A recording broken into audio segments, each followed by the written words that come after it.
Mr. Speaker, for 16 years, the Yonge Subway Extension has been a priority for York Region, but this Liberal government refuses to invest. York Region delivered a business case in 2009 and another business case in 2013. And in 2017, this government invested in a preliminary design and engineering study. They wouldn't have done this if the project wasn't sound. So what are these Liberals hiding? What's the real reason this government won't invest? Honourable Minister. Mr. Speaker, we have a bilateral agreement with Ontario that will see the federal government invest over $11.8 billion in Ontario over the next decade, including $8.3 billion for public transit.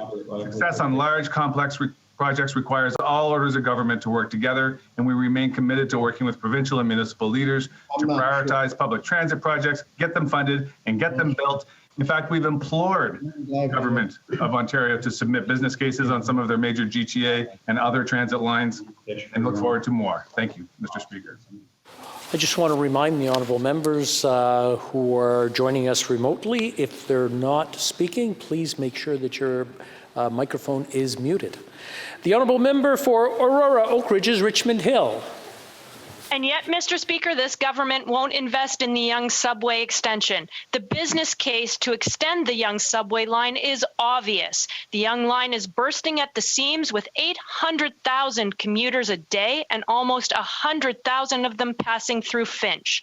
The Yonge Subway Extension will create 60,000 jobs, reduce gridlock, and deliver economic growth for the entire GTA.